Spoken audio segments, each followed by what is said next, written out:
මගේ දරුවා සම්බන්ධ නැහැ. හා ඒ වුණාට මකුණු මරනවා වගේ තමයි. මගේ දරුවාට ඩෙන්ගු ළමයා පුනරුත්ථාපනය කරලා දෙන්න කියලා කලට මම දී කියලා තිබුණා. මේ නරක දේ භාවිතාව නිසා අම්මා මේ අහන්නකෝ. මම මෙතනින් යනකොට දැක්කා අම්මා පාර පයින්නවා. ඔන්න ඔය බංකුව ගහ අමාරුවෙන්. එතකොට අම්මා ඔය බංකුව ගෙදරින් දරන් එන්නේ. මේ මට වැටක් තියෙනවා. වෝකර් එකක් තියෙනවා මට. 7000ක් වියදම් කරපු. මම වෝකරයක් අරන් දෙන්න හිතලා මේ නැවැත්තුවේ වාහනේ. මට වෝකර් එකක් තියෙනවා. වෝකර් එකේ ඉඳ ගන්න වෙන්නේ. ඒකද ඕක ගේන්නේ? ඔව්. මේක ගේන්නේ එකයි. වෝකර් එකක් තියෙනවා 7000ක් දීලා අරන් දීපු. මම මේ දැම්මම ගිහිල්ලා වෝකරයක් අරන් දෙන්න හිතලා නැවැත්තුවේ වාහනේ. ඔව්. මගේ දරුවගේ එකක් නෙමෙයිද බේරන්න නෙමෙයිද?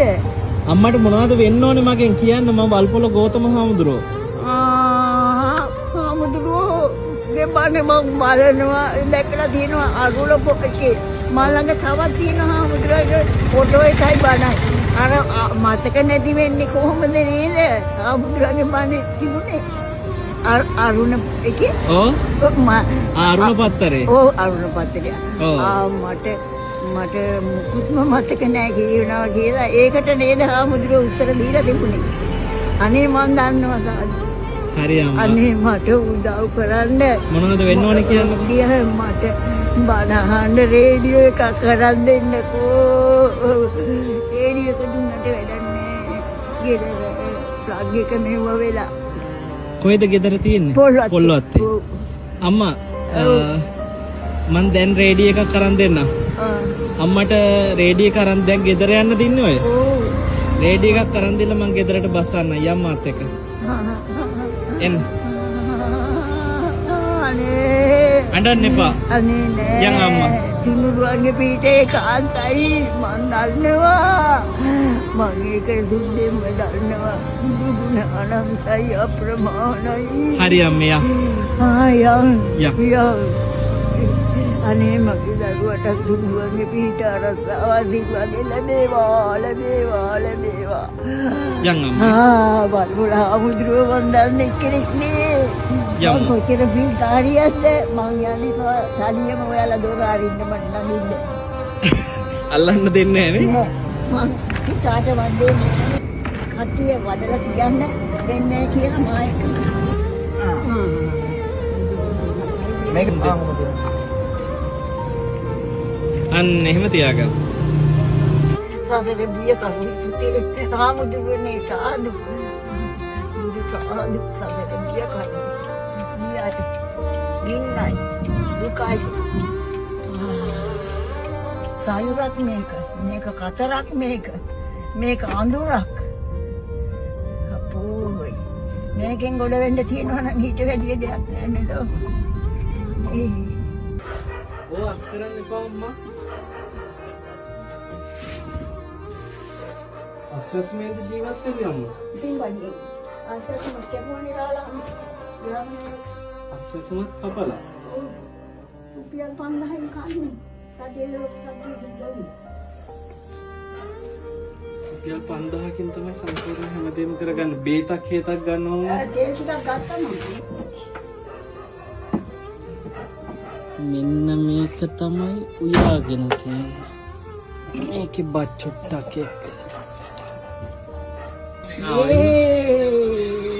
බඩු. මේ සතුට සාදු පින්කඳ. අපේ හාමුදුරුවෝ. බණ ඇහුවට මට මතක එන්නේ නැහැ. මතක තියෙන්නේ නැහැ. ඒක තියෙන්නේ තියාගෙන ඉන්න.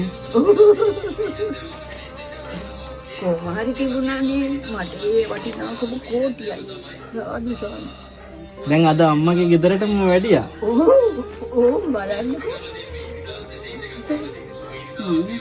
කාරියක් නෙමෙයි. උදාහරණ හාමුදුරුවෝ මාවතේ බද්දිය හාමුදුරුවෝ බණහන් දෙවියන්කම ධම්මසිංහ හාමුදුරුවෝ අම්මා විශ්වාස කරන්න මම මේ කියන කතාව මේ අරුණ පත්තරේ බොහෝ කාලයක් මගේ ලිපි යනවා. හැබැයි ජීවිතේ පළවෙනි වතාවට මේ පත්තරේ ලිපි S2කට දැක්කේ මං අද. ඒ කියන්නේ මගේ ලිපි මම දැකලා තිබුණෙත් නෑ. හරිද? මේගොල්ලෝ අපේ බණ අහලා ලියනවා පත්තරෙම්ම. මට මේකේ මාතෘකාව මගදී අම්මා කිව්වා.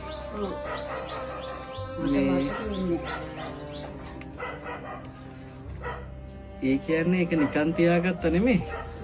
ඒකේ කාරණේ පවා හිතේ හොඳට මතක තිබුණා. ආමුදුරන්න වාඩි වෙන්න දෙන්න එකක් නැතුව මම කොහමද? නෑ අම්මා. අනේ මේ පුටුවෙන් හරි වාඩි වෙන්න. හරි මට වාඩි වෙන්න පුළුවන්. මේ ඕන තැනක වාඩි වෙන්න. ඔන්න ඔයා උස්සන් ගිය එකේ මම වාඩි වෙනවා.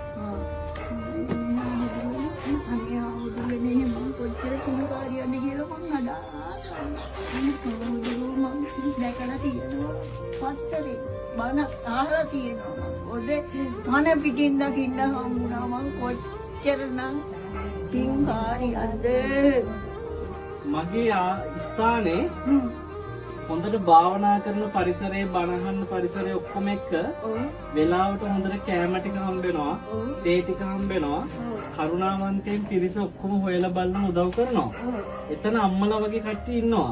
මාත් කැමති යන්න. කරුණා පාරාදීස කියලා. මෙතන මේ යකාටුව කිට්ටුව. විනෝංගොඩ. අනේ මම මේක වහලා දාලා එන්න. මට මේව වැඩක් නෑ. අම්මට නිදහස එතන ඉන්නවා පරිසරය හදලා දෙන්න. මෙතන ලොකු දුකක් විඳිනවනේ. ඔව් පේනවනේ. ඔව් නේ. දර කැල්ල හොයා ගන්න ඕන. වතුර ටික ගන්න ඕන. කඩේට යන්න ඕන. ආවරණක් නෑ. මේක තමයි ඇසලින් කරුණාවති අම්මගේ ගෙදර. තව ටිකකින් ඇසලින් කරුණාවති අම්මා කරුණා පාරාදීසි. අම්මට දැන් කාත් කවුරුත් නැහැ, හවුහරණක් නැහැ කියලා හිතන්න එපා. මෙන්න අම්මට යාළුවෝ ගොඩාක් ඉන්නවා ඈ. ඒගොල්ලෝ ඔක්කොම අම්මට දැන් උදව් කරයි. බෙල් එන්න. බෙල්. අල්ලලා ආදරේ යමුද? එන්නට හරි හරි. අම්මේ විඳපු දුක් එක්ක කවදා හරි